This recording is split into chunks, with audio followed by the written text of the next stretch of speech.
da gusto, hermanos, estar nuevamente con ustedes, ¿verdad? Les fui invitado la semana pasada a predicar allá a mi casa, donde yo nací, en el 35 aniversario de la iglesia Mies, ¿verdad? Y le doy gracias a Dios por esta oportunidad, privilegio que me dio de compartir a nuestros hermanos que se congregan allá en Mies. Y fue una gran bendición.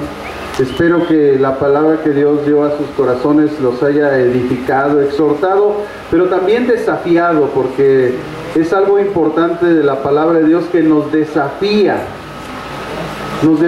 a cambiar nuestra mente, nuestro corazón, nuestro carácter, ¿verdad? El dejar de decir lo que a veces decimos, porque yo también fui congregante, ¿verdad? Y decíamos, así soy, así viviré, así me moriré, y nos montamos en nuestro macho. Pero Dios quiere que aprendamos de Él a ser mansos y humildes de corazón. Y para eso necesitamos ser regenerados, transformados en nuestro espíritu, alma y cuerpo, y cambie todo nuestro carácter. Ese carácter, ese mal carácter que ha destruido nuestra vida sin que nosotros nos hemos dado cuenta, y en ocasiones ha lastimado a gente que ha estado cerca de nosotros. Así es que en nuestra vida, amados hermanos, tiene que estar el carácter de Jesucristo, no nuestro carácter, no el López, no el Flores, no el Rodríguez, no el González. Debe de estar el carácter de Jesucristo. Dile al que está a tu lado, tienes que tener el carácter de Jesucristo, no el de tus abuelos, no el de tu padre, no el que tú has aprendido, el carácter de Jesucristo. Y es por eso que a través del estudio de las Escrituras, hermano, que estamos teniendo, tiene ese propósito, que nuestra vida cambie. Fuimos llamados a una vida nueva, a una vida nueva. Nosotros tenemos que ser diferentes cada día. Así que en ese propósito, amados hermanos, quiero que abra su Biblia en el capítulo 27 de Mateo. Recuerden que hace algunas semanas estuvimos estudiando, ¿verdad? Esa semana de la pasión, esa última semana en que el Señor Jesucristo iba a estar en esta tierra. Y a través de varias semanas hemos venido viendo, a través de más de 3 capítulos, cómo el Señor Jesucristo pasó esa semana. Pues ya estamos en el momento en que el Señor va a ser crucificado. Ya estamos en ese punto, hermanos, cuando el propósito de Dios se empieza a cumplir. Aguas Firulais. Puta. Fíjense, hasta el Firulais viene, hermano. Capítulo 27 de Mateo, hermano, versículo 32 al 36. Pues ese acá está la unción, dice, acá me quedo. Acá está el pan, dice, da el Firulais. Mateo 27, 32 al 36. Vamos a analizar esta mañana, hermano, estos versículos. Vamos a extraer principios que nos ayuden en nuestra vida cristiana, que nos animen, que nos exhorten, pero que también nos motiven para que podamos vivir la vida de acuerdo a la voluntad de Dios. Y dice Mateo 27, 32 al 36. Cuando salían, hallaron a un hombre de Cirene que se llamaba Simón. A este obligaron a que llevase la cruz. Y cuando llegaron al lugar llamado Gólgota, que significa lugar de la calavera, le dieron a beber vinagre mezclado con hiel, pero después de haberlo probado, no quiso beberlo. Cuando lo hubieron crucificado, repartieron entre sí sus vestidos.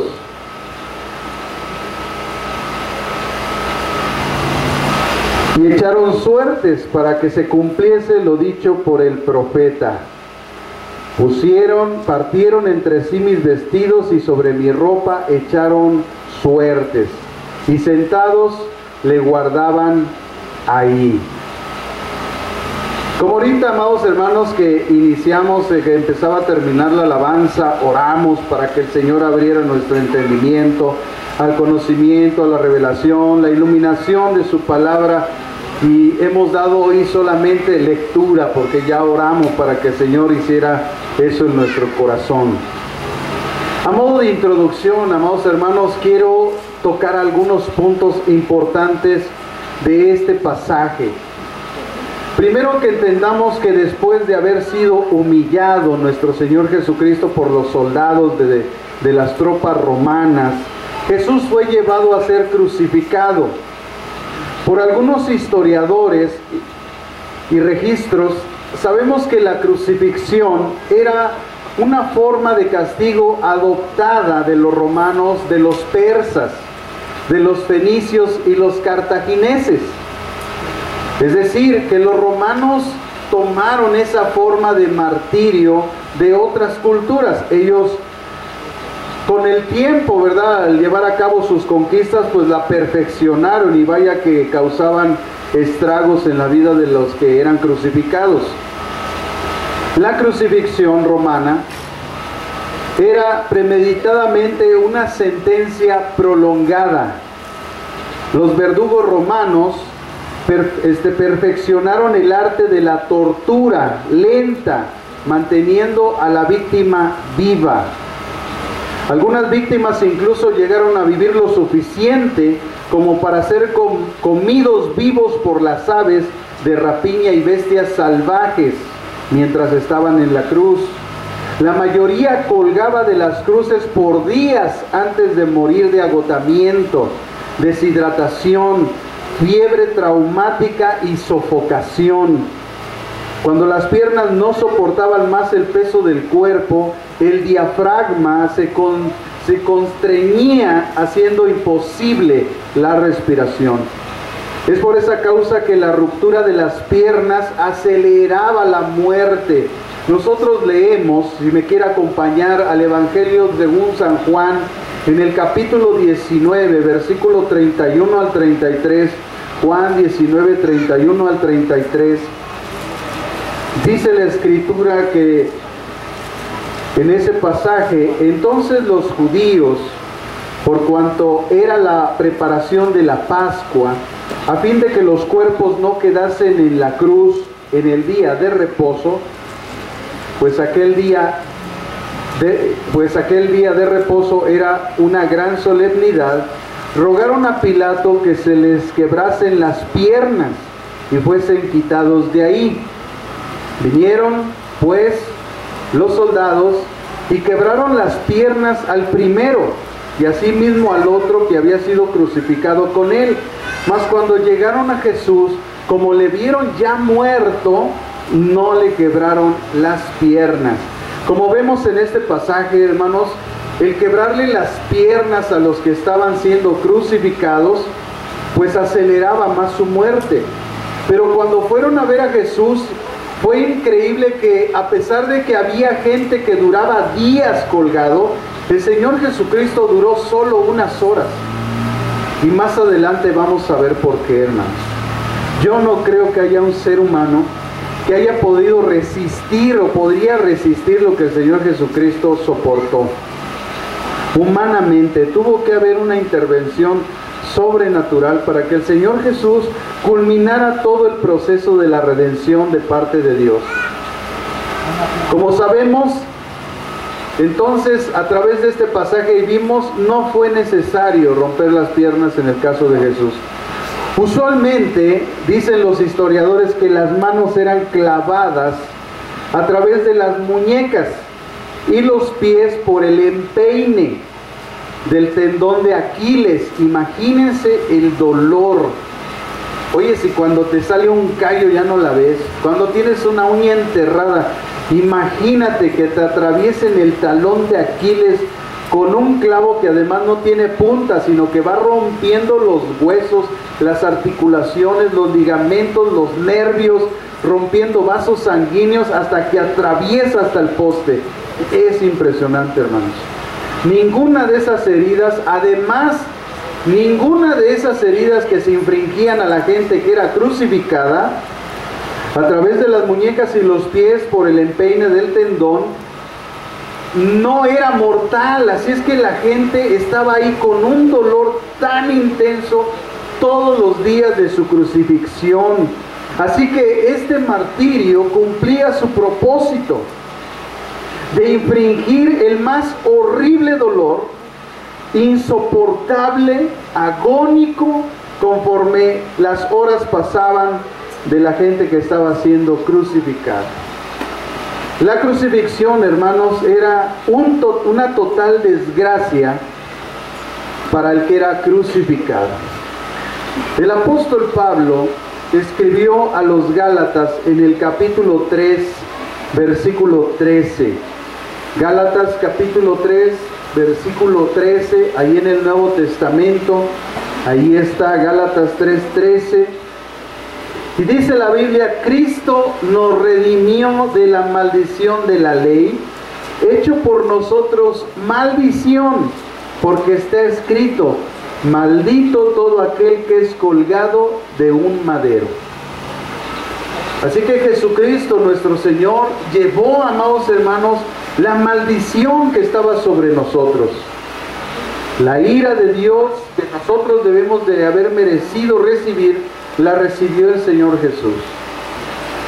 Más adelante en el capítulo 5 del libro de los Gálatas, en el versículo 11, Gálatas 5:11, también dice estas palabras, hablando el apóstol Pablo: y yo, hermanos, si aún predico la circuncisión, ¿por qué padezco persecución todavía? En tal caso, se ha quitado el tropiezo de la cruz. El apóstol Pablo alegaba que porque él, siendo judío y estando evangelizando, llevando el mensaje a los judíos, y él siendo judío, ¿por qué él padecía como estaba padeciendo?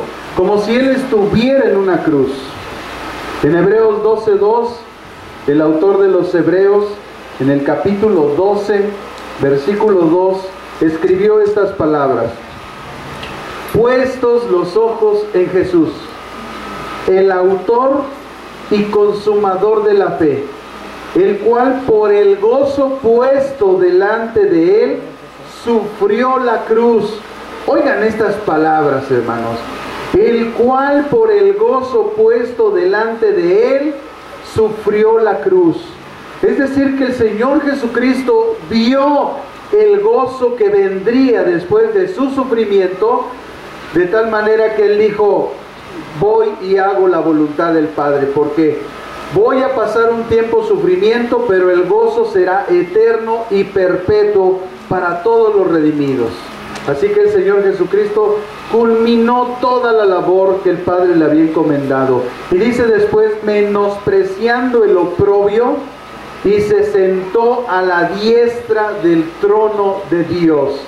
Jesucristo se puso a la diestra de Dios en autoridad, en gobierno, en alabanza, en gloria, en sabiduría. Todo le fue dado al Señor Jesucristo. Nuevamente la Biblia, hermanos, nos habla de la presencia del Padre y del Hijo. La Biblia siempre habla de esa bendita Trinidad: el Padre, el Hijo y el Espíritu Santo. Aquí no está hablando en una sola persona, aquí está hablando en plural. Está el Padre en el trono y está el Hijo a su diestra. Asimismo, hermanos, una humillación, a través de los historiadores nos enseñan que una humillación es llevar la propia cruz, la cual podía pesar hasta 92 kilos. Amados hermanos, el bulto, ha cargado un bulto de cemento. Bueno, los hermanos que saben de eso, creo que pesa 50 kilos. Bueno, pues casi 2 bultos de cemento pesaba la cruz que llevaba el Señor Jesucristo. Eso sin contar las astillas que llevaba la cruz. Porque no crean que le dijeron: ay, púlesela para que no le lastime. No, llevaba las astillas. Y cada que él se le resbalaba por el cansancio, le laceraba, le rayaba y también le ensangrentaba las espaldas. Normalmente, dicen los historiadores, que se designaba a un total de 4 soldados para escoltar a un prisionero en medio de la muchedumbre hasta el lugar de la crucifixión. Le colocaban una placa con la acusación en ella y era colgada alrededor del cuello del reo. En el caso de Jesús se lo pusieron en la cruz y decía INRI, ¿verdad? Que son palabras que abrevian, ¿verdad? Él es el rey de los judíos. Esa fue la acusación, que él se proclamó rey de los judíos. ¿Qué queremos proponer en esta mañana, hermanos, para que podamos nosotros culminar esta enseñanza del día de hoy? Que Cristo, el cual habló muchas palabras sobre sus sufrimientos, pero solo una de su gloria. Vean qué tremendo es eso. El Señor Jesucristo habló mucho de su sufrimiento y poco de su gloria. Sin embargo, tanto los discípulos como ahora muchos cristianos buscan la gloria, pero sin sufrimiento. Pero eso, amados hermanos, no es posible. A muchos les gusta oír y hablar de privilegios. Bueno, cuando escuchan una palabra predicada por un pastor con autoridad y con exhortación, sobre todo atacando directamente al pecado, lo que la gente dice es que ahí no hay amor. Cuando la mayor expresión de amor de alguien hacia otra persona es mostrarle la verdad cruda como es, el pecado es crudo. El pecado es algo verdaderamente vergonzoso a los ojos de Dios. Y hay que hablarlo directamente, aunque la gente se moleste. Cuando nosotros vemos que algún familiar o alguna persona está en un peligro, tú no estás hablándole despacito, tú le gritas, tú lo exhortas, tú lo traes para que él salga de ese camino. Amados hermanos, Dios gritó en el cielo, en la cruz, acerca del pecado. Fue un grito desolador el que el Señor Jesucristo infirió en el reino de los cielos para el perdón de nuestros pecados. No podemos hacer menos que eso. Mucha gente, amados hermanos, en este tiempo quiere que le hablen suavecito. Por supuesto, está profetizado que teniendo comezón de oír, se apartarían a las fábulas, a que les hablaran despacito. Amados hermanos, ya no es tiempo. Cristo viene y necesitamos hablar fuertemente, y necesitamos exhortar, y necesitamos culminar a las personas que vengan a Cristo, porque se van a ir una eternidad sin Jesús. Están al borde de caer al más hondo precipicio, que es el infierno, un lugar completamente oscuro, donde dice la Biblia que no puedes ver ni la palma enfrente de tus ojos de la oscuridad, un lugar lleno de demonios que están atormentando a la gente que no ha querido saber de Jesús, un lugar donde la gente está en tormento. Y que si eso fuera poco, cuando venga el gran juicio, serán lanzados al lago de fuego junto con Satanás y todos sus demonios y ángeles caídos. Y ahí será el tormento de día y de noche, y no tendrá fin. Por supuesto que vamos a culminar a la gente a que se arrepienta. Por supuesto que si hay un momento y los vemos desviados, les vamos a hablar fuerte, y eso no es carencia de amor. Al contrario, Jesucristo gritó en la cruz desesperado: Padre, perdónalos porque no saben lo que hacen. Hermanos, estamos en la generación de cristal, donde la gente ya no quiere oír palabras fuertes. Pero Cristo viene, Él no está sentado en el trono, Él ya viene cabalgando desde la eternidad, y un día va a abrir los cielos y se va a ver, todo ojo lo va a ver, y todo el que invoque el nombre del Señor será salvo, porque Dios va a dar muchas oportunidades de salvación. Pero como no tenemos la vida contada y no sabemos lo que va a pasar el día de mañana, y a veces las enfermedades aparecen de un día para otro.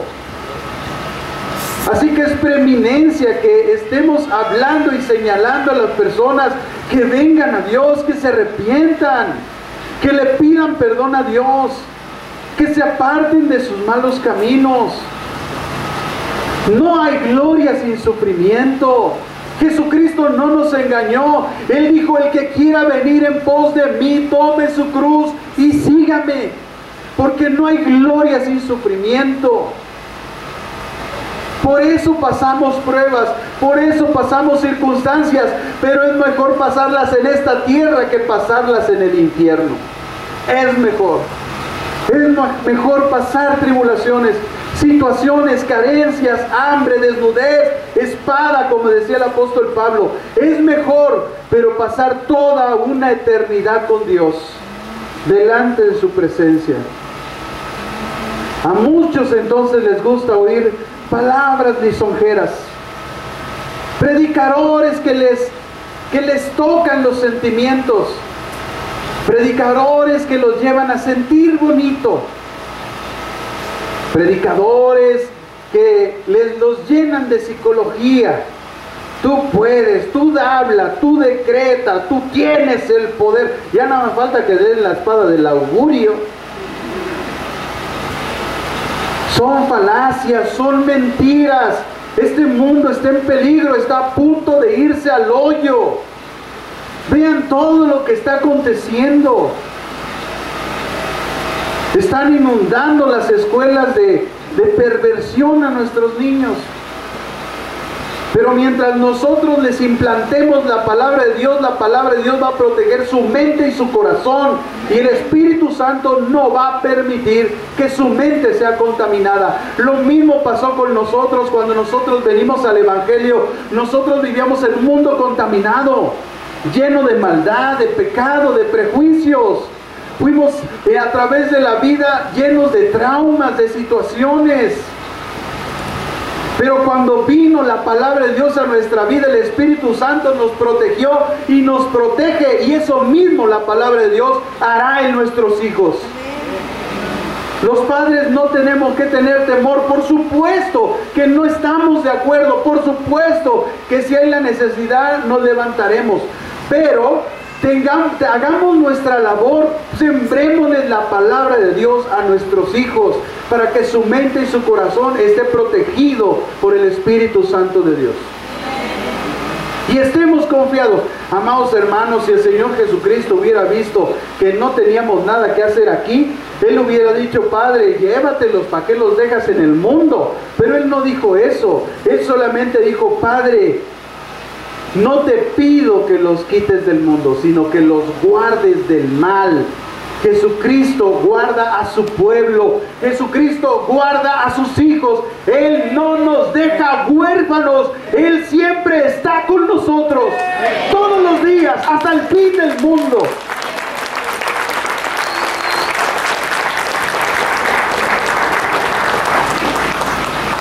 Pero eso ha pasado en esas congregaciones y en otras iglesias por sus falsos maestros que les han enseñado eso. Pero se han olvidado, hermanos, del camino de la cruz y que es imposible seguir a Cristo sin llevar nosotros la cruz. La cruz tiene y está de por medio para la gloria de nuestra vida. Después entonces, amados hermanos, de estos antecedentes y de esta introducción, vamos a ver 5 aspectos importantes de este pasaje de Mateo que leímos. El primer aspecto se encuentra en el versículo 32 y es la aparición de Simón de Cirene. En el versículo 33 vemos el segundo aspecto, el Gólgota. En el versículo 34 vemos el tercer aspecto, la mitigación del dolor en la crucifixión. El siguiente aspecto, el cuarto, lo vemos en el versículo 35, que es el cumplimiento de otra profecía. Y el último aspecto lo vemos en el verso 36. Jesús es custodiado en la cruz. Así que vamos a sumergirnos en la palabra de Dios, hermanos, y vamos a ver el primer aspecto, la aparición de Simón de Cirene. Y dice el versículo 32, cuando salían, hallaron a un hombre de Cirene que se llamaba Simón. A este obligaron a que llevase la cruz. Investigando, hermanos, sobre este hombre, quién era este individuo, por qué precisamente Dios lo escogió para estar ahí. Bueno, hermanos, miren, después de todos los trayectos a los que fue obligado Jesús a realizar, primero yendo a la casa de Caifás, después ante Pilato, después ante Herodes, regresar a Pilatos, recibir golpes, ser castigado con látigo, ir desfallecido nuestro Señor, ahora le obligan a llevar una cargada cruz. Amados hermanos, nuestro Señor Jesucristo apenas iba saliendo de la puerta de Jerusalén, apenas el Gólgota estaba todavía mucho camino adelante. Y dice la Biblia que en ese momento el Padre, porque el Padre es muy misericordioso, cuando ve nuestro sufrimiento, cuando ve que nosotros ya no podemos, cuando ve que estamos afligidos y angustiados, la poderosa mano de Dios se muestra en misericordia y siempre Dios envía a alguien a socorrernos, siempre, porque Él es bueno, porque para siempre es su misericordia, su gracia de generación en generación. Porque Él es fiel, hermano, y es algo que debe estar tatuado en tu corazón, la fidelidad de Dios. Él no te va a dejar, no te va a desamparar, Él te va a levantar con la diestra de su justicia.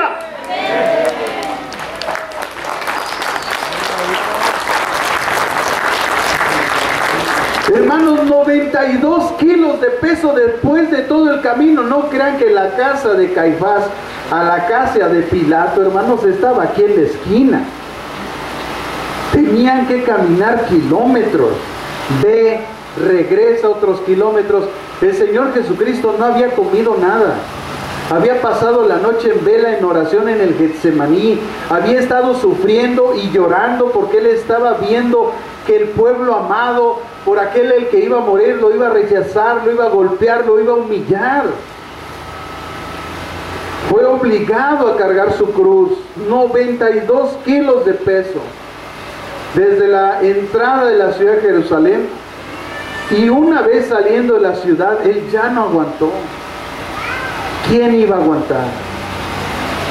Se estaba desangrando. No solamente era la deshidratación de la pérdida de agua, estaba perdiendo sangre. Médicamente, hermanos, eso es terrible. Si alguna vez has donado sangre, te quitan 500 mililitros, nada más. Jesucristo a estas instancias ya había perdido la mitad de su sangre. De tanto latigazo, de tanto golpe, de tanto sufrimiento. Un comentarista bíblico señala estas palabras: Getsemaní, la traición, la prueba de una noche sin dormir, la flagelación, todo ello había debilitado su carne. Así, al salir de la ciudad, Jesús ya iba sin fuerzas. La carga del pecado del mundo estaba quebrantando su corazón como si fuera poco. A veces la carga espiritual es peor. A veces nos sentimos cansados no por las actividades que hacemos, sino porque traemos una carga espiritual tremenda de presiones, de circunstancias, de cuestiones en nuestra vida. A veces nos falta descargarnos, a veces nos falta contarle a alguien lo que está pasando en nuestra vida y llorar en su hombro y decirle: ayúdame, dame un consejo, ora por mí. Porque a veces no es la cuestión física, es la carga espiritual. Y el Señor Jesucristo, si ya no era suficiente el sufrimiento en su carne, el derramamiento de su sangre, con todo y eso tenía la carga mental, le abrumaba, que su pueblo amado, por el cual él iba a dar su vida, lo estaba rechazando. La carga, hermanos, del mundo estaba quebrantando el corazón de Jesús. Ya no había fuerzas.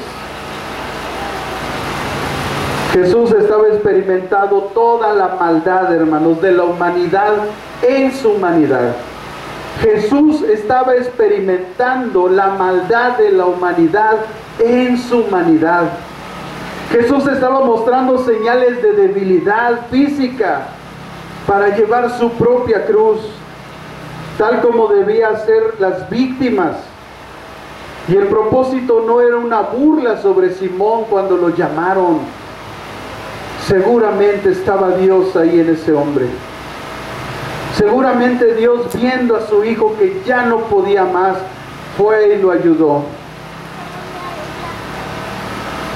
A Simón, el pasaje bíblico en hebreo, la palabra hebrea de cuando es llamado Simón, significa que se le fue impuesto este servicio. Para Simón no fue una carga, fue un servicio, como el servicio que nosotros hacemos cada semana en este humilde lugar, solamente para glorificar el nombre de Jesús. Porque no hay, hermanos, no hay forma de pagarle a Jesús. ¿Cómo pagarle lo que ha hecho con nosotros? Que nos ha abierto la mente y el corazón para que entendamos su palabra, para que nuestro corazón sea cambiado y transformado, para que desaparezcan esas malas actitudes, acciones, malos pensamientos en nuestra vida, para que vivamos una vida nueva en Él, una vida correcta, una vida que lo glorifique. Y por eso, hermanos, hoy desde la mañana empecé a transmitir cómo se levanta este tabernáculo. Ahí está en la página de Facebook de un servidor, búsquela, vea. Estoy comentando todo lo que pasa desde que inicia. Y todavía nos faltó grabar cuando empieza todo en la casita, cuando sale el transporte, cuando llevan cargando la primera carga y traen la lona. Todo eso, hermano, porque de verdad no tenemos forma de agradecerle a Dios. Hay un equipo maravilloso en esta iglesia. De verdad, mientras en la mañana estaba yo grabando, el Señor me hacía sentir el gozo de su corazón al ver a los hermanos sirviendo. Y aunque usted no lo crea, algunos de ellos están enfermos y sin embargo están sirviendo a Dios con todo su corazón. Por eso yo quisiera hacer un pequeño paréntesis de unos segundos, hermanos, para que usted le dé el aplauso más grande a Dios por la vida de esos hermanos, de cada servidor de esta iglesia, que entregan su tiempo, su corazón, que dejan la comodidad de la cama, que a pesar de que llueva, haga frío, haga calor, ellos están sirviendo a Dios.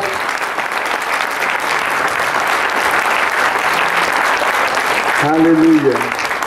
Así Simón de Cirene, él venía de un arduo trabajo en el campo. Arduo trabajo en el campo. Desde la madrugada Simón había estado sirviendo a su hogar. Pero ¿cuántos saben que no solamente tenemos que servir en el hogar? Tenemos que servir en la iglesia. Pero con un corazón correcto, con una actitud correcta y con una moral correcta. Porque a veces queremos servir estando en pecado. ¿Y cómo?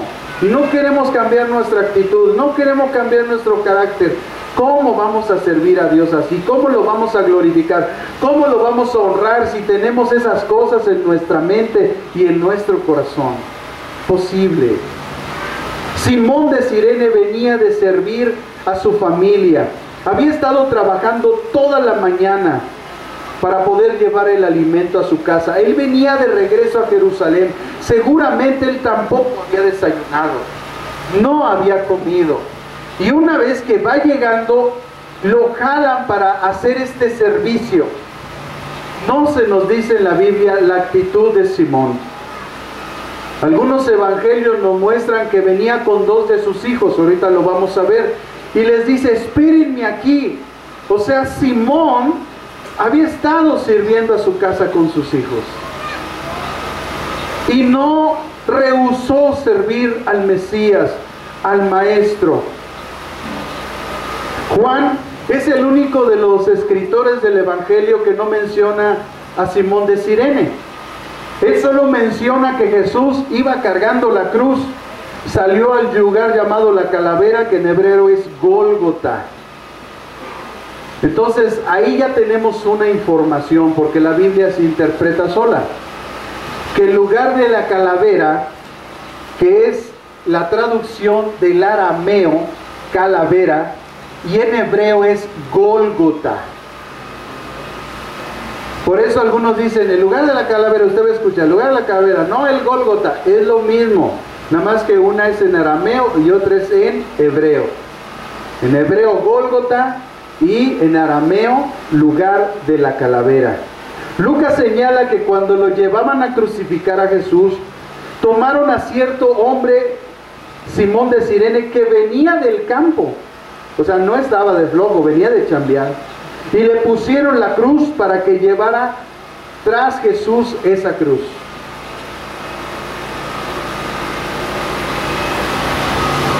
Hay mucha gente que trabaja y ya no quiere servir a Dios, porque dice que está cansado. Bueno, échate este trompo a la uña, hermano. Simón de Cirene venía del campo. Miren, hermanos, yo a la gente que más respeto en el trabajo es a la gente del campo. Qué tremendo es ese trabajo. Una sola vez en mi vida me atreví a hacer ese trabajo de campo. No duré 30 minutos. No duré 30 minutos. Mi espalda estaba completamente quebrantada. Al siguiente día no me podía parar. Otra de las labores que yo respeto mucho es la albañilería. De verdad. Nuestros hermanos que trabajan ahí, qué tremendo es eso.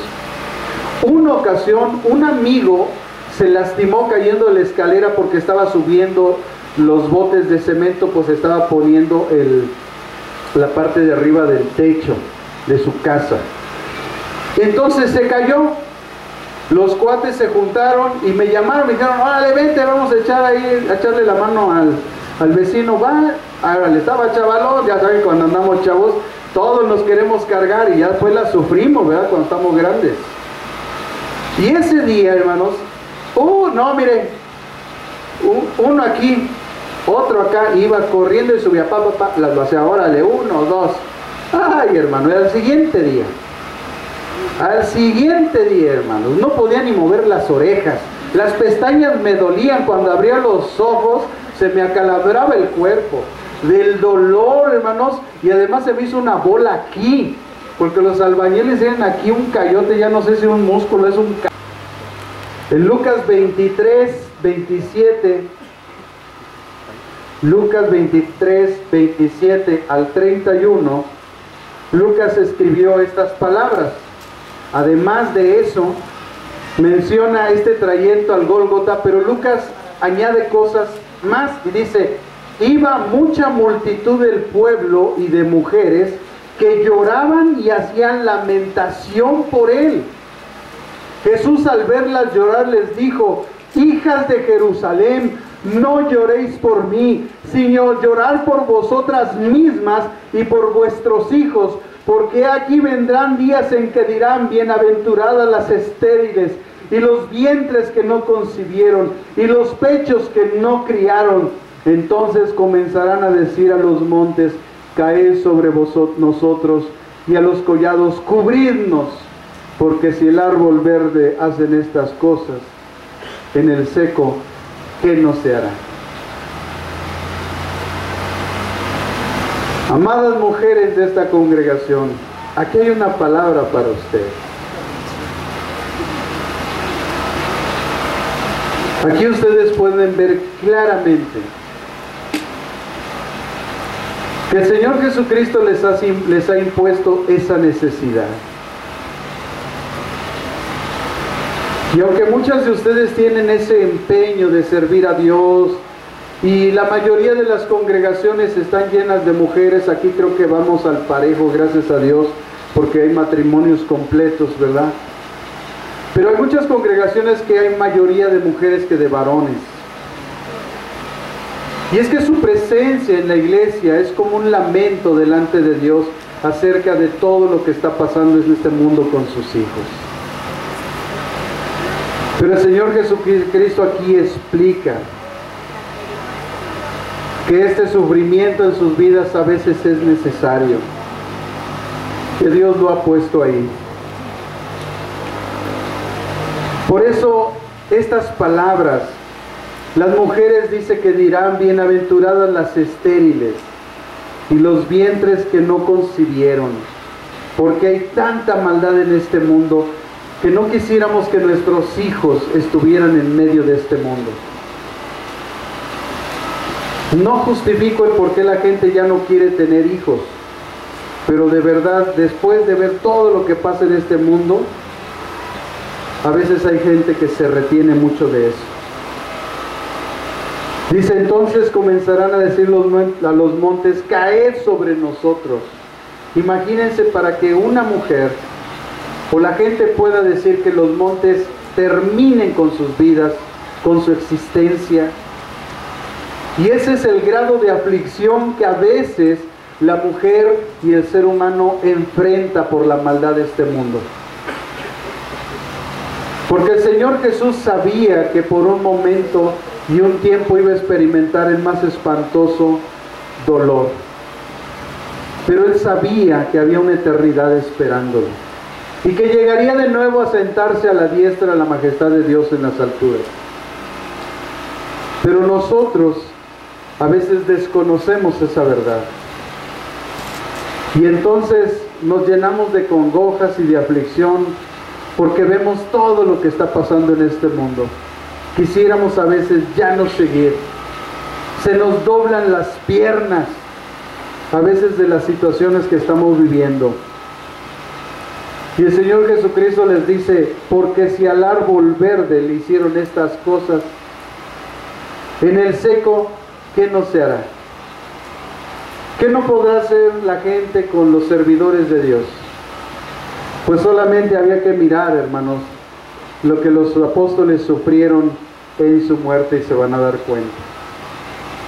Uno de los pasajes más impresionantes que yo he leído en el libro de los Hebreos es cuando el autor de los Hebreos describe que después de dar toda esa lista de grandes hombres de Dios que enfrentaron este mundo, dice estas palabras que son tremendas. Dice que el mundo no era digno de ellos.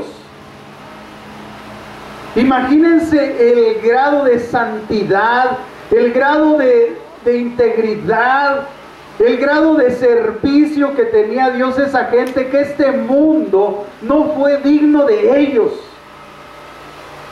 Pareciera que este mundo vomita todo lo bueno y todo lo malo se lo come. Así fueron esos grandes hombres de fe que están en Hebreos capítulo 11. Léalo. Y usted va a leer toda una lista de hombres tremendos de Dios. Pero dice que este mundo no fue digno de ellos. Tenían un grado de santidad que muy pocos seres humanos tienen. Estuvieron dispuestos a dar su vida, a vivir siendo perseguidos toda la vida. Muchos de ellos en las catacumbas ni siquiera vieron la luz del día. Ahí nacieron, ahí murieron. Este mundo no fue digno de ellos. Y tenemos ese testimonio, hermanos. Cuando usted tenga tiempo, lea ese hermoso libro, Los mártires de las catacumbas. Se va a sorprender. Usted va a ver cómo vivieron muchos cristianos. Y usted va a ver que si usted piensa que está sufriendo, no es nada con lo que estos cristianos pasaron. Los mártires de las catacumbas. Si puede conseguir ese libro en internet, bájelo, o si lo puede comprar, cómprelo. De verdad, es una bendición. Le va a abrir los ojos en su vida cristiana, hermanos. En el capítulo 15 de Marcos, y en el versículo 21, Marcos 15, 21 al 22, Marcos nos arroja más datos. Él dice: obligaron a uno que pasaba, Simón de Cirene, padre de Alejandro y de Rufo. Lógicamente, hermanos, las traducciones es el problema a veces, que hay malas traducciones a veces, porque el ser humano se equivoca.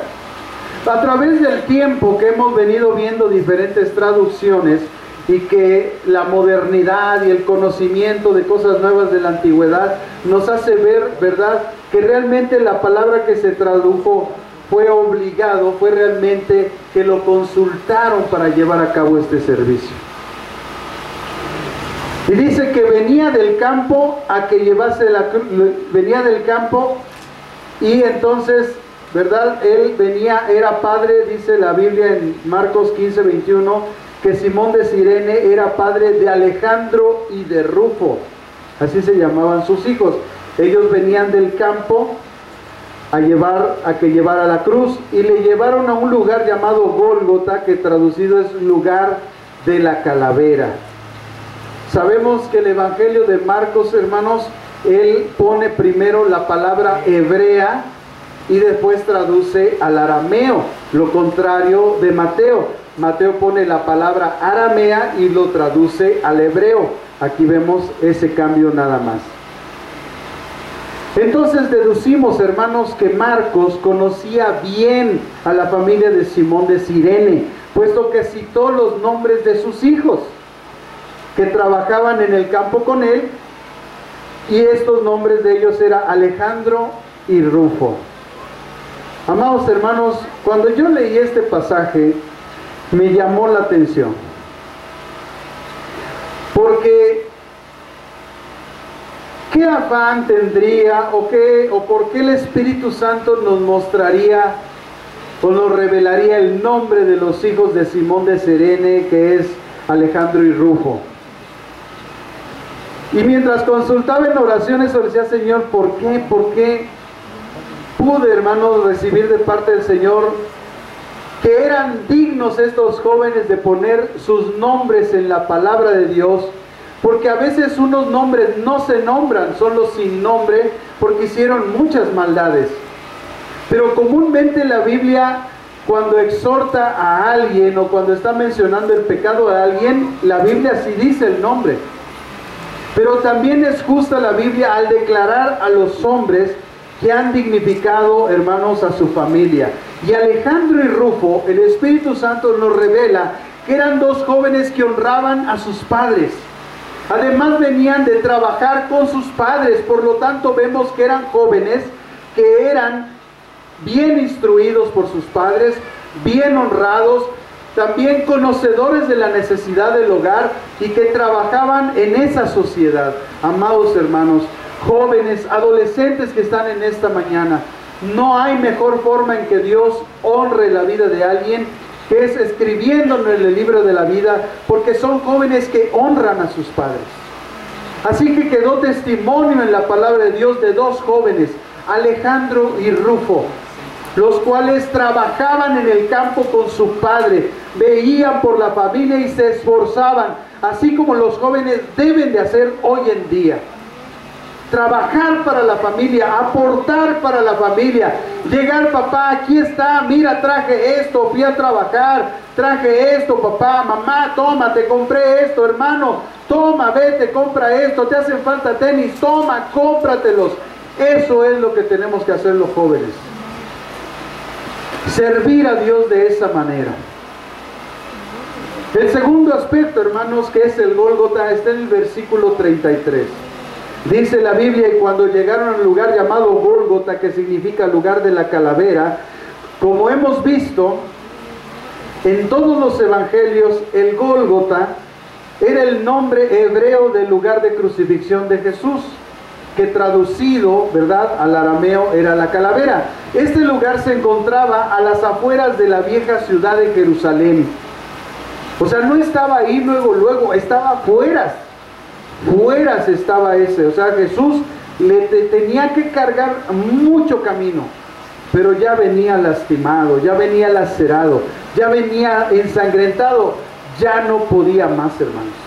Así que llegando a la salida de la ciudad, Simón de Cirene tomó la cruz y se fue con Jesús y lo ayudó hasta el fin.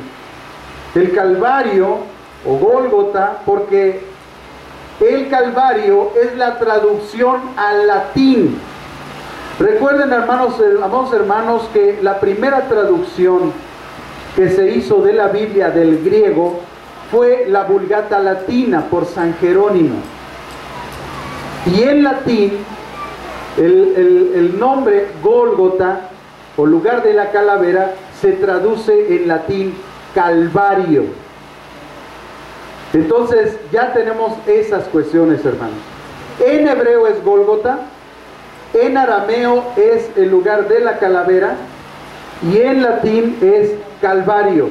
Cuando usted escuche que el Señor Jesús fue colgado, fue crucificado en el Gólgota, ya sabe que es el mismo lugar. El lugar de la calavera es el mismo lugar, Calvario es el mismo lugar.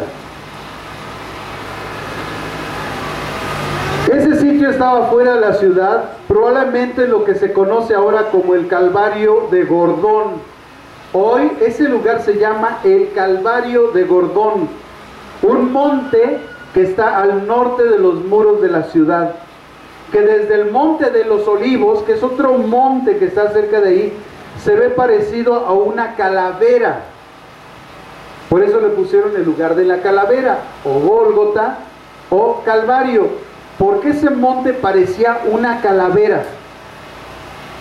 Con las tumbas cavadas en la roca, se semejaban las cavidades de los ojos. Antes no hacían el hoyo hacia abajo, sino que cavaban en la parte frontal de una montaña y ahí ponían una piedra. Por eso vemos que cuando Jesús resucita, se mueve la piedra y sale erguido, ¿verdad? Según la razón de la resurrección de Jesús, sale parado, no sale de la tierra Jesús, porque Jesús no fue enterrado. Él fue puesto en un agujero, ¿verdad? En un lugar donde dicen que probablemente fue también ahí, no donde está ahorita los historiadores, ¿verdad? Que han estudiado esto, dicen que muy posiblemente fue ahí mismo en el Gólgota, no fue en otro lugar donde supuestamente está la iglesia ahí de la resurrección, no.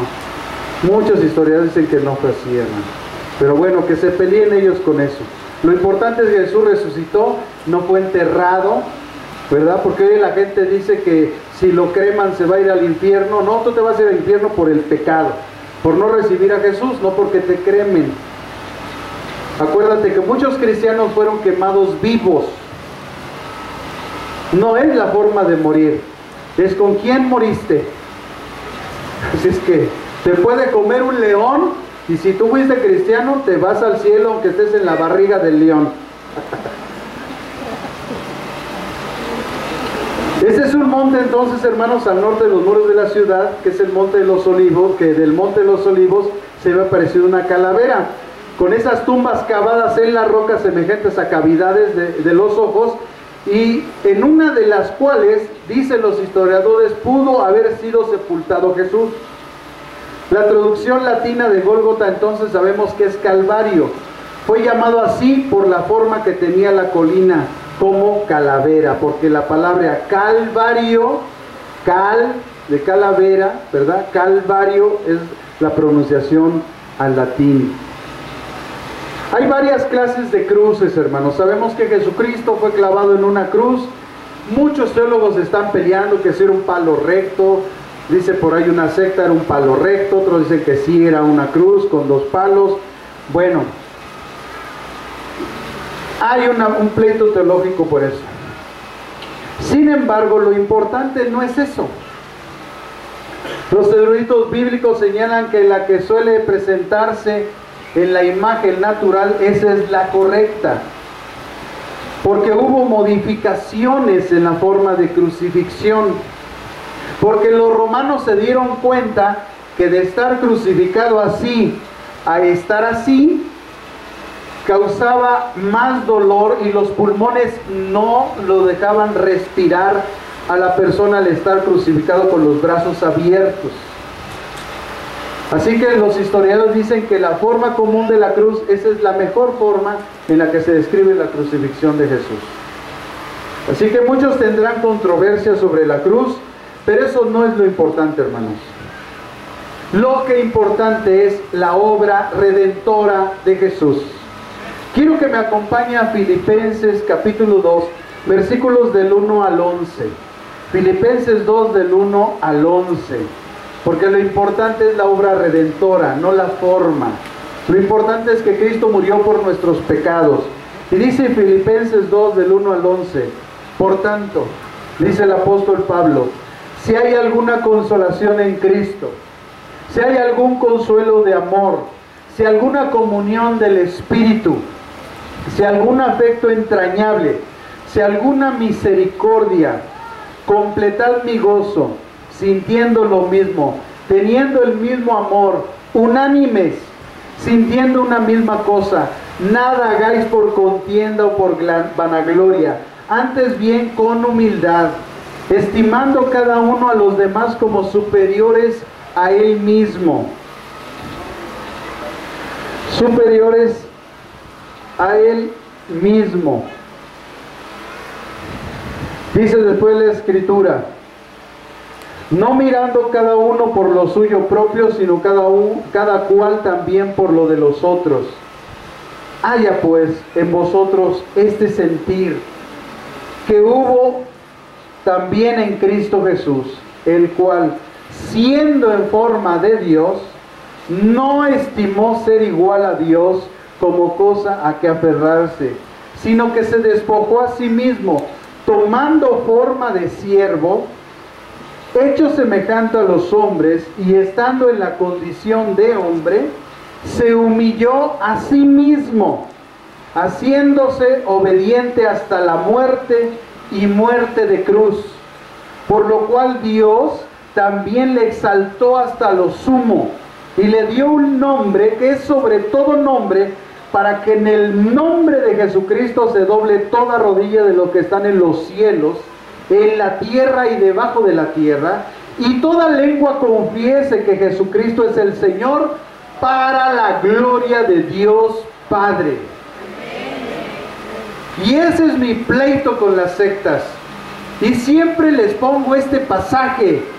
Y les digo, la forma en que murió Jesús no es importante. Lo importante es la obra redentora. Lo importante es que ante Él, tú y todos tus canchanchanes de tu secta deben de doblar la rodilla y declarar que Él es el Señor, para la gloria de Dios nuestro Padre. Y eso no es si quieres, lo tienes que hacer, porque es palabra de Jehová de los ejércitos, que su Hijo tiene que ser honrado y glorificado y exaltado hasta lo sumo. Hermano, cuando vengan esas sectas, aviénteles a ver. Así que ya te me estás arrodillando, y para que veas, yo soy el primero. Y póstrese delante de Dios y dígale: Padre, ante ti me rindo, por tu gloria, Señor Jesús. Aquí lo dice claramente, Él siendo en forma de Dios, teniendo la misma sustancia de Dios, dice, no escatimó ser igual a Dios, sino que se despojó y se hizo hombre y se humilló hasta la muerte y muerte de cruz. Por eso Dios lo exaltó, hermano. Porque es necesaria a veces nuestra humillación para la exaltación. Hermanos, tenemos un corazón muy orgulloso, muy soberbio. A veces, hermanos, nos sentimos que todas las podemos, pero nada más falta que nos dé una gripita y a ver, ¿dónde está tu orgullo y tu vanidad? Hermanos, a veces Dios envía esas cosas para doblegar nuestro orgullo, para que nos quitemos de andar de sabrosos. Porque necesitamos, hermanos, vivir una vida diferente en este mundo. También con respecto al propósito eterno de redención, hermanos, encontré unas palabras maravillosas en el Evangelio de Juan. En el Evangelio de Juan, en el capítulo 1, seguramente las has leído muchas veces, pero las has leído porque no has entendido que esto conlleva la obra redentora de salvación a nuestra vida. Y en Juan capítulo 1, versículo 9 al 11, después vamos a leer el 14 y después del 16 al 18, pero vean el 9 al 11. vamos a ver el plan del Padre. El plan del Padre. Miren lo que dice: aquella luz verdadera que alumbra a todo hombre venía a este mundo. En el mundo estaba, y el mundo por él fue hecho, pero el mundo no le conoció. A los suyos vino, y los suyos no le recibieron. ¿Cuál fue el plan del Padre? Enviar a su Hijo.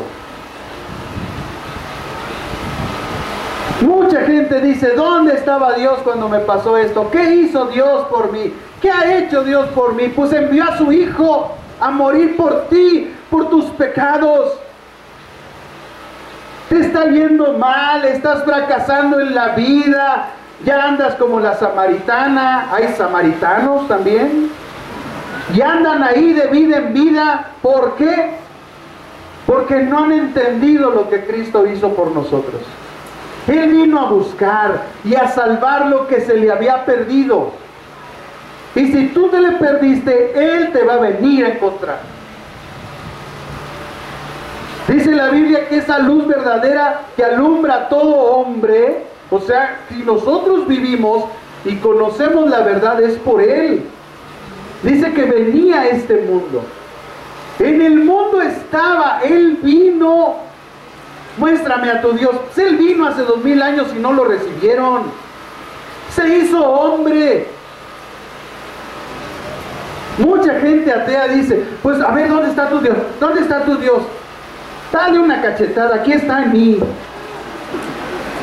Y está en ti. ¿Te dolió? Sí. ¿Por qué crees? Porque está en ti. Porque si no estuviera en ti, tú no estarías vivo. Porque Él es el aliento de la vida. No lo cacheteé, nada más lo digo en cotorreo. Voy a hablar despacito porque ¿qué cree que en el internet me dicen que no tengo amor? Que le habla a mi congregación muy fuerte. Le digo: pues allá serán de cristal, yo creo.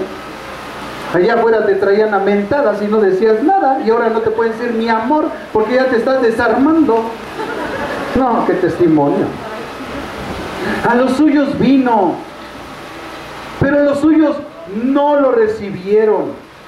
Ahora vamos a ver el propósito divino. Véalo, versículo 14. Propósito divino. Y aquel verbo fue hecho carne y habitó entre nosotros. Escuche: y vimos su gloria, gloria como la del unigénito del Padre. Escuche: lleno de gracia y de verdad.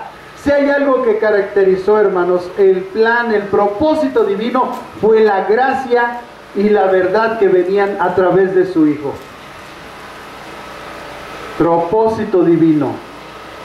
Ahora vamos a ver el medio divino. Lea el versículo del 16 al 18.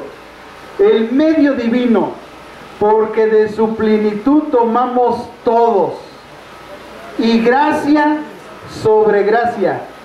Pues la ley por medio de Moisés fue dada, pero la gracia y la verdad vinieron por medio de Jesucristo. La gracia y la verdad vinieron por Jesucristo. Si alguien quiere conocer la verdad vino a través de Él. Si hay alguien que quiera recibir su gracia, la gracia proviene de Él. Ese es el medio divino que el Padre puso, Jesucristo. Por eso dice: a Dios nadie lo vio jamás, pero el unigénito Hijo de Dios, que está en el seno del Padre, Él lo ha dado a conocer. Qué hermoso es leer la Biblia cuando la entendemos así, hermanos. En este pasaje entonces nos muestra también 3 cosas del plan de Dios para el hombre. Primero, que el hombre acceda y tome de esa gracia. Segundo, que el hombre supiera que Jesús era portador de la gracia y de la verdad. Tercero, que Jesús, que estaba con el Padre, dio a conocer al Padre, al Dios único y verdadero. Así llegamos, amados hermanos, al tercer punto: la mitigación del dolor en su crucifixión. Versículo 34, miren lo que dice ahí Mateo capítulo 27, versículo 34. Le dieron a beber vinagre mezclado con hiel. Después de haberlo probado, no quiso beberlo. Esta poción, hermanos, haciendo una investigación de por qué dieron esto al Señor Jesús, tenía un efecto narcótico. Médicamente sabemos que los narcóticos, aparte de ponerte medio jacaranda, te quita el dolor, porque suprime unas sustancias que hay en nuestro cuerpo que producen o nos pueden ocasionar el dolor. Así es que además de ser narcótico y estupefaciente, lo usaban también las mujeres que proveían de esta bebida para amortecer la sensación de dolor cuando tenían necesidad de tomarla por alguna causa que les manifestaba un dolor. A veces esta sustancia la usaban en los partos de las mujeres, pero también en algunas enfermedades, o sea, lo usaban, aunque era un narcótico y estupefaciente, lo usaban como mitigador del dolor. Ambos componentes que describe la Biblia tenían un efecto, ese efecto de bebida que le dieron de beber a Jesús, él, a pesar de que tenía ese propósito de mitigarle, al meterle hiel, además, porque la mezcla natural dice que era vino, ellos además le metieron hiel para que le fuera desagradable, porque ellos no querían que se mitigaran los dolores de los crucificados, al contrario, que fuera peor su martirio. Así es que al agregarle hiel a la mezcla, lo que hicieron es causar un desagrado peor. Comentaristas bíblicos, hermanos, señalan que además es muy seguro que los soldados añadieran esa hiel para hacerla desagradable y dársela a los sentenciados a muerte, no como un aspecto piadoso, sino como un aspecto de provocar un más desagradable momento en ese suplicio. Jesús, por supuesto, no aceptó esa bebida, porque él quería beber toda la copa que el Padre le había dado a beber. ¿Recuerdan a los discípulos cuando se andaban peleando, que querían estar a la derecha, a la izquierda, que mandaron a la mamá a interceder por ellos? Y les dijo Jesús: ¿pueden ustedes beber la copa que yo voy a beber? Y dijeron a ellos: sí, la vamos a beber. Y dijo Jesús: sí, de que la van a beber, la van a beber. Pero ellos no sabían que Jesús se refería al sufrimiento que iban a padecer los discípulos por causa de Jesús. Así que Jesús quería beber toda la copa que el Padre le había dado a beber. En Juan capítulo 18, versículo 11, el Evangelio de Juan, en el capítulo 18, versículo 11, dice la Escritura: Jesús entonces dijo a Pedro: mete tu espada en la vaina. La copa que el Padre me ha dado, ¿no la he de beber?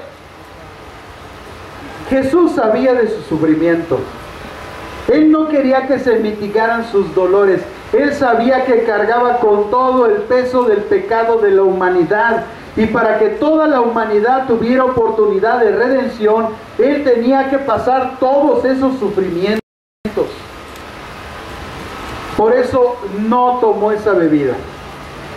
Jesús no quería mitigar su sufrimiento, sino cumplir la voluntad del Padre. Amados hermanos, en el Evangelio de Juan, en el capítulo 5, en el versículo 30, vea lo que dice la Biblia. Juan 5:30. El Señor Jesús dijo estas palabras: no puedo yo hacer nada por mí mismo. Según oigo, así hago. Juzgo, y mi juicio es justo, porque no busco mi voluntad, sino la voluntad del que me envió, la del Padre. Jesús no quería mitigar sus sufrimientos, Él quería hacer la voluntad del Padre. Por eso, hermanos, honramos a todos los servidores que están cansados. Ayer tuvimos un evento todo el día, se mojaron porque se vino un ventarrón, la lona se movió, estaba aquí, que quería inundar, muchas cosas. Se pararon temprano, trajeron la lona, la levantaron, estaba chispeando, después llovió tremendo. Después en la tarde, gracias a Dios, cuando se estaba quitando la lona, se quitó la lluvia, la quitaron, la cargaron, la llevaron. Se pararon temprano de nuevo en la mañana, vinieron temprano, ya estaban aquí a las 6 de la mañana y media, ya estaban en la casita cargando las cosas. Se vinieron para acá, hacía frío, levantaron nuevamente la lona. Y cuando yo estaba atrás y estaba medio ayudando, pues vengo de Tacuche, les dije, para la otra me traigo mi overol y les ayudo para no sentirme, ¿verdad? Les decía, estaba yo ahí atrás y el Señor dijo, graba, esto tiene que quedar de testimonio de lo que mis siervos hacen todos los domingos solamente para honrarme a mí. Gracias, hermanos, gracias por todo su trabajo, gracias. No hay forma de pagarles. Pero se llena uno como pastor de satisfacción. Porque más que ver el ejemplo del pastor, hermanos, ustedes tienen a Cristo en su corazón. Y es el amor de Cristo el que les hace hacer todas esas cosas. No es que seamos capaces por nosotros mismos, sino que el Espíritu Santo nos da las fuerzas y las capacidades. Por eso veíamos un hombre de Cirene que venía del campo de trabajar, venía con sus hermosos hijos que dan testimonio que eran buenos hijos, trabajadores, serviciales. Él tenía que ponerles otro ejemplo a sus hijos. Y cuando sus hijos vieron y seguramente dijeron, papá, venimos de trabajar, tú eres el que más te fletaste y te vas a llevar la cruz de ese sentenciado a muerte. Sí, hijo, sí. Porque los padres tenemos que ser ejemplo de los hijos, porque los hijos tienen que ver en nosotros ese ejemplo de servicio a Dios para que cuando ellos crezcan, sirvan a Dios con todo su corazón y digan, mi padre, yo lo vi como él se desmañanaba, cómo se esforzaba y trabajaba, ¿cómo no hacer lo mismo? ¿Cómo no servir al Señor? Él da nuevas fuerzas. Le da fuerzas al que no tiene ningunas.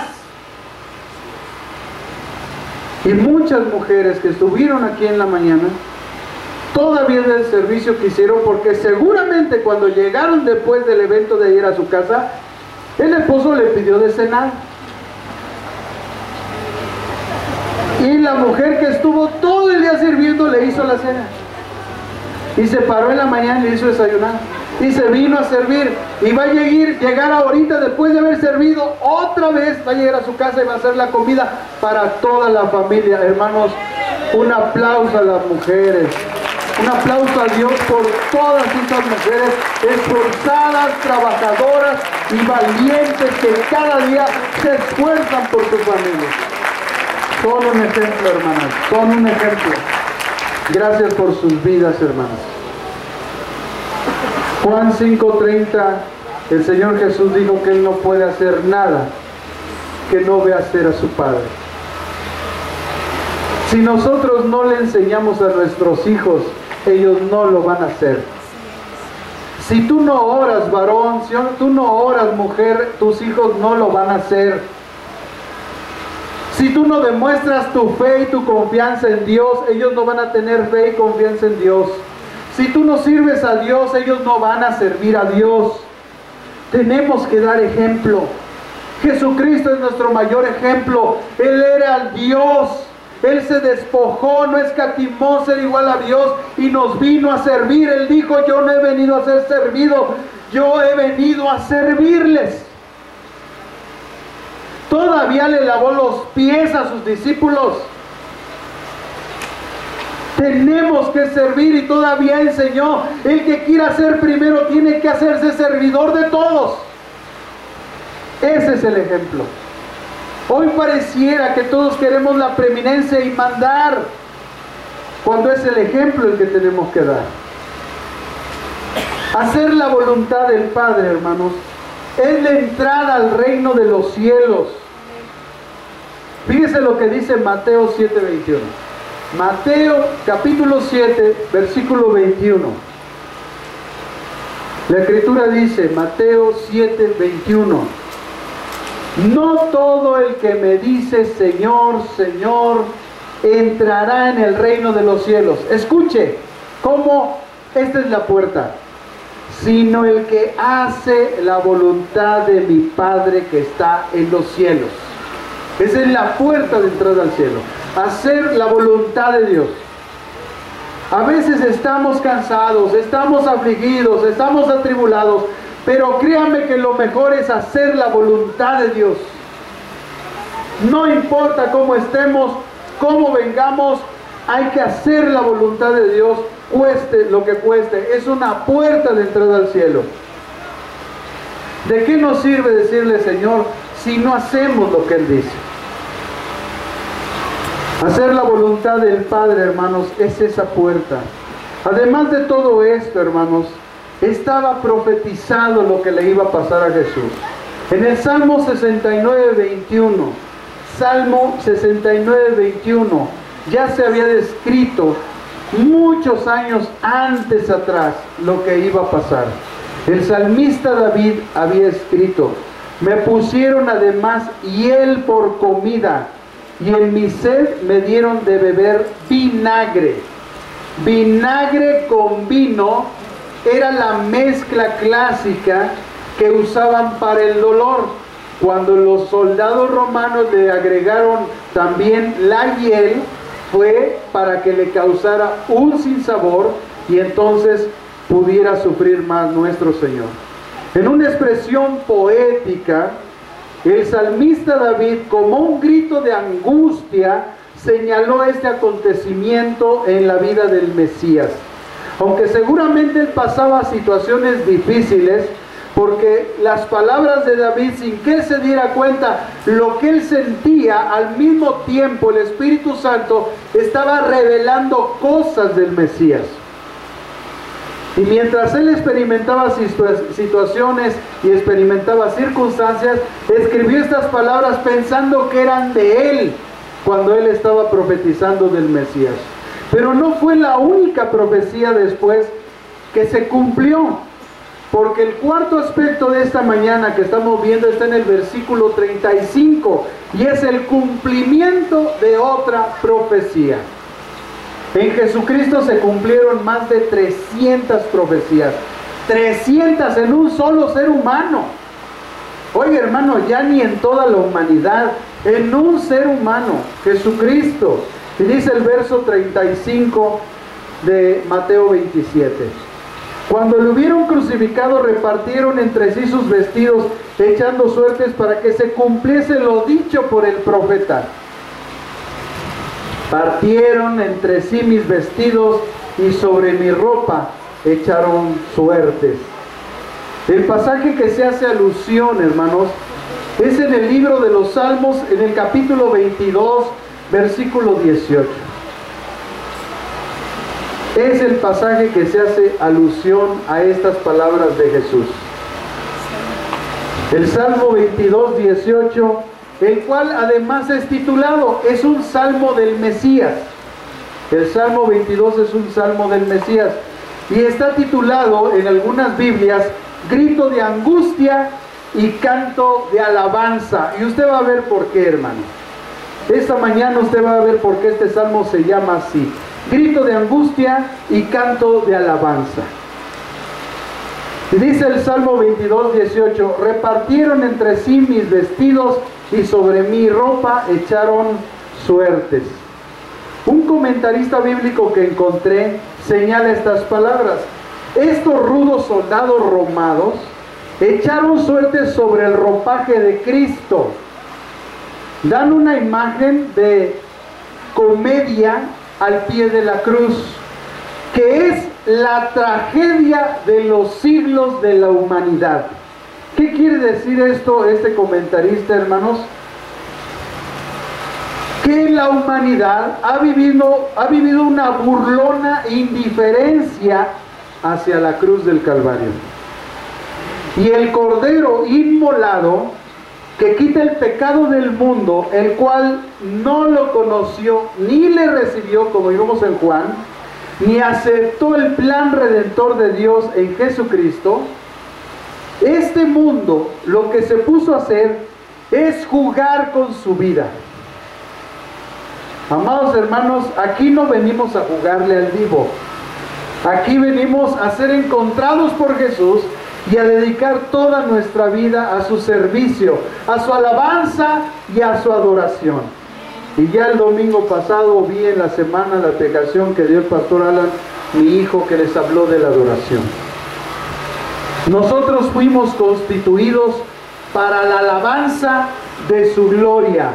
Efesios capítulo 1. Estamos constituidos para la alabanza de su gloria. Pero el mundo se la pasa jugando, pensando que esto es un juego. Lo peor de todo, jugando con el pecado. El pecado no es un juego. Hay consecuencias graves tarde que temprano. El alma que peca, esa muere, es la sentencia. Por eso el Señor nos llama al arrepentimiento. Por eso el mensaje de la cruz es: arrepiéntanse, porque el reino de los cielos se ha acercado. Y ahí está la redención en la cruz, porque Cristo murió por nuestros pecados. Él perdona todos nuestros pecados. Sí, esa es una parte de la verdad. Pero la otra verdad es que no debemos de pecar. Porque muchos, yo conozco varios, que de ahí se agarran. Como Dios perdona todos mis pecados, pues comamos y bebamos, que al fin que mañana moriremos. No. ¿Acaso pecaremos para que la gracia sobreabunde? De ninguna manera. Porque el que peca voluntariamente está pisando la sangre de Jesucristo. Esos pasajes no lo ha leído esa gente. No estamos aquí para jugar, hermanos. Estamos aquí a ser rescatados por Dios y que la vida eterna nos sea otorgada por gracia. El mundo se juega la vida con su egoísmo, con su arrogancia, su indiferencia, su ignorancia y su maldad. El mundo no toma en cuenta el sacrificio de la cruz y pasa jugando con sus religiones, sistema de pensamientos y filosofías humanas. Pero no estamos jugando, hermanos. El Salmo 22 sigue diciendo más adelante, escuche, en el versículo 22, Salmo 22, 22, dice la Escritura: anunciaré tu nombre a mis hermanos, en medio de la congregación te alabaré. Los que teméis a Jehová, alabadle, glorificarle, descendencia toda de Jacob, y todos temed de vosotros, descendencia de Israel, porque no menospreció, ni abominó la aflicción del afligido, ni de él escondió su rostro, sino que cuando clamó a él, le oyó. De ti será mi alabanza, en la gran congregación mi votos te pagaré, delante de los que te temen. Comerán los humildes y serán saciados, alabarán a Jehová los que te buscan, vivirán vuestro corazón para siempre, se acordarán y se volverán a Jehová todos los confines de la tierra, y todas las familias de las naciones adorarán delante de ti, porque de Jehová es el reino, y él regirá a las naciones. Porque no hay sufrimiento sin gloria. Siendo este un salmo del Mesías, el Mesías tenía que sufrir, pero la gloria que le esperaba iba a ser mayor, mucho mayor, hermanos. El último, hermano, aspecto que está en el versículo 36.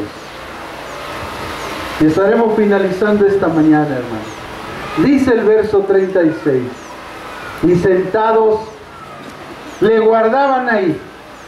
El quinto aspecto es cómo Jesús fue custodiado en la cruz. Como si se fuera a bajar. Oye, hermano, estaba clavado, sin fuerzas desde que salió de Jerusalén. Venía todo desangrentado, todo afligido en la mente y angustiado. Sin embargo, oró por sus transgresores. Pero le estaban custodiando, no sé que se fuera a bajar. Qué tremendo es eso, hermano. Qué tremenda es la maldad del ser humano. Jesús estaba sin fuerzas. Todas sus coyunturas, los músculos, los nervios le dolían, no podía respirar, estaba completamente agotado, deshidratado, desangrentado, adolorido, entumecido de los golpes, sin fuerzas, hambriento, y aún así lo custodiaban. Él estaba clavado en una cruz. Era la hora tercera, hermanos, cuando lo crucificaron, a las 9 de la mañana. A la hora tercera, según el calendario judío, 9 de la mañana. Y sin embargo Jesús decía: Padre, perdónalos, porque no saben lo que hacen. Lucas capítulo 23, 34 dice esas palabras. Él estaba haciendo alusión al pasaje de Isaías 53, 12, que es el pasaje del Mesías sufriente. Isaías 53, 12, escuchen lo que dice: por tanto, yo le daré parte con los grandes, y con los fuertes repartirá despojos, por cuanto derramó su vida hasta la muerte, y fue contado con los pecadores, habiendo él llevado el pecado de muchos, y orando por sus transgresores. Lucas hizo alusión a Isaías 53, 12. Donde quiera que fuera el Señor, hermanos, Jesús hacía el bien. Ellos llevaban a Él todos los que estaban enfermos, endemoniados, desangustiados, afligidos, leprosos. Acudían humildemente implorándole la ayuda. A tantos como tocó, sanó. Y los sanó perfectamente, porque a muchos de ellos hasta les dio por gracia su salvación. Y ahora, hermanos, lo estaban maltratando, injuriando, humillando. Un comentarista bíblico antiguo escribió estas palabras al respecto y dijo: un verdadero discípulo de Cristo es aquel que lo sigue en el deber y lo seguirá a la gloria. Es uno que anda en el mismo camino que anduvo Cristo, guiado por su Espíritu, y va en sus propios pasos, donde quiera que vaya. Niéguese a sí mismo. Si negarse a sí mismo es la lección dura, no es más de lo que aprendió y practicó nuestro Maestro, porque el Señor Jesús se negó a sí mismo para redimirnos y para enseñarnos. Tome, hermano, su cruz. Aquí se pone la cruz por todo problema que nos sobrevenga, por toda aflicción, por toda situación difícil. Tome su cruz. Somos buenos para pensar que podemos llevar mejor la cruz ajena que la propia, porque a veces renunciamos a las pruebas que Dios nos ha puesto, pero a veces no vemos lo que otros están padeciendo.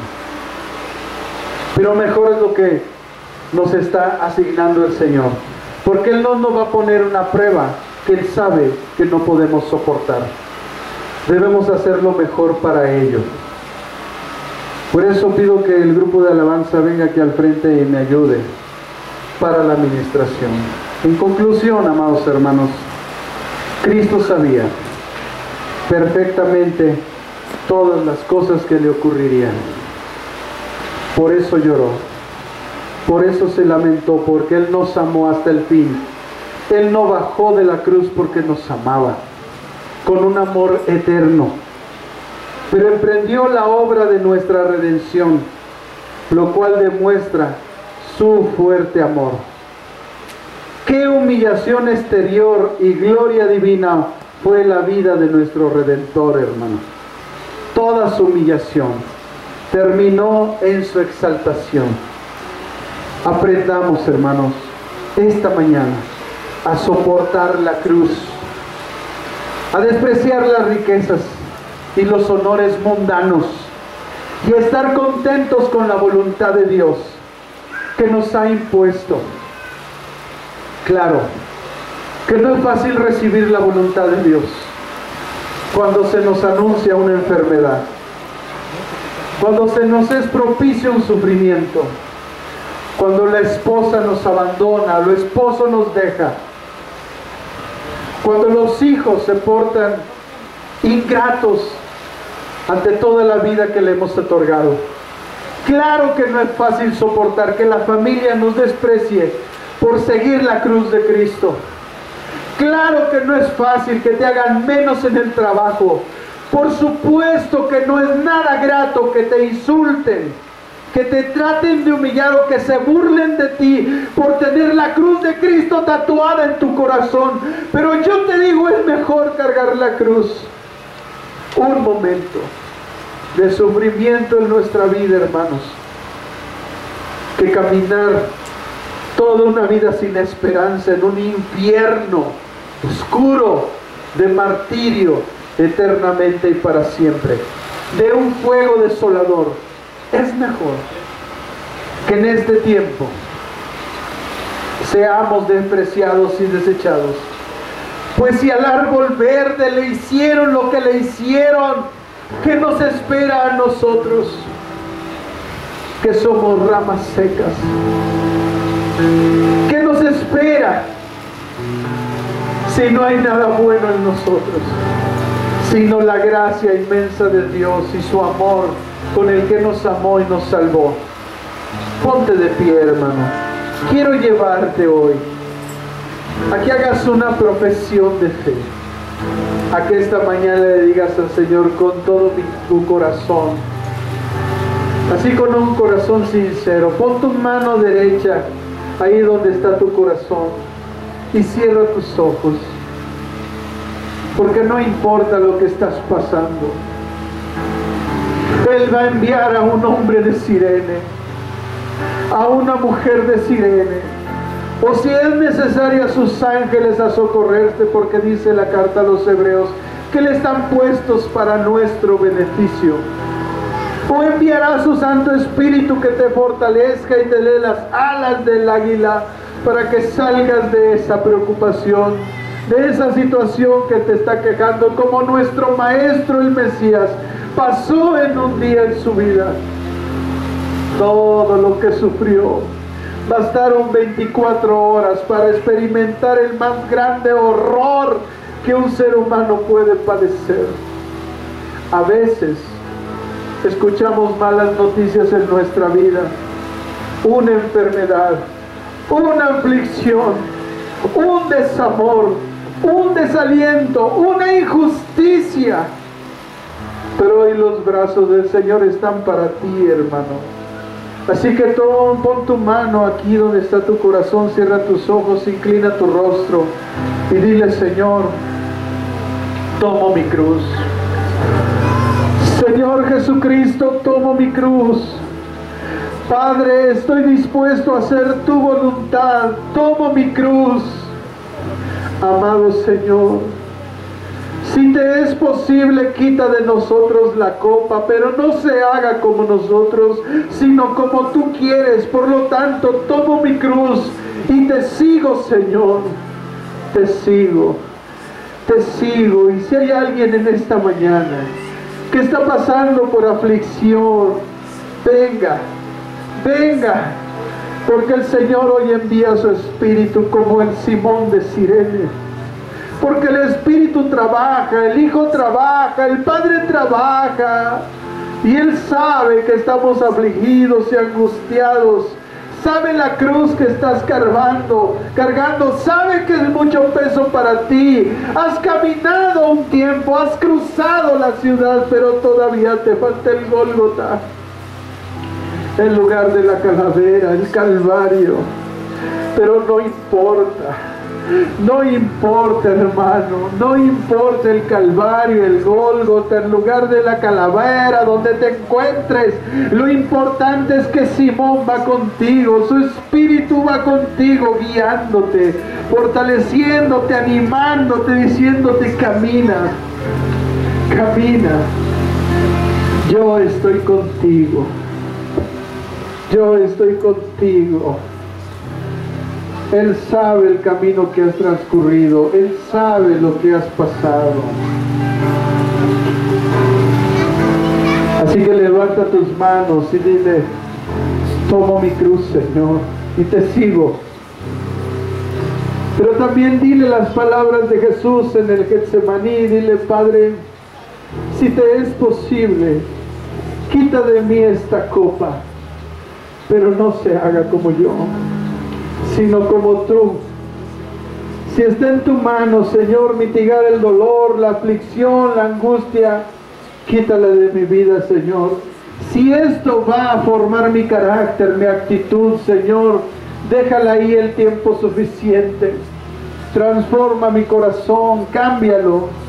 Quita el orgullo, la vanidad, si hay soberbia, si hay pecado, Señor.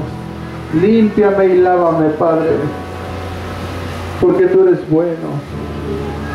Límpiame, Señor.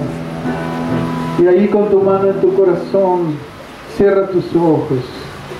Háblale tus palabras. Háblale con todo tu corazón, hermano. Él te escucha. Él está aquí. Él me dirigió desde la mañana. Habla con Él. No se haga como yo, Señor, sino como tú. Quita de mí esta copa si te es posible, pero no se haga como yo, sino como tú, Señor. Si alguien viene por primera vez a esta congregación, pase al frente. ¿Por qué no recibe a Jesús? ¿Por qué no permite que su Espíritu hoy traiga sanidad a su vida, restauración? ¿Por qué no le da una oportunidad al Espíritu Santo de Dios para que traiga hacia su voluntad sanidad en su cuerpo? Venga, venga, véngase hasta acá hacia el frente. Quiero orar por usted. Quiero pedirle a mi Señor que lo bendiga, que traiga a su vida la confianza y la certeza de su salvación, y que pueda usted tener esa seguridad que nosotros tenemos. Arrepiéntase de sus pecados. Renuncia a su vida pasada, renuncia a la vida religiosa. Tenga un encuentro con Jesús hoy. Hoy su Espíritu lo llama, está usando mis labios. Venga al frente.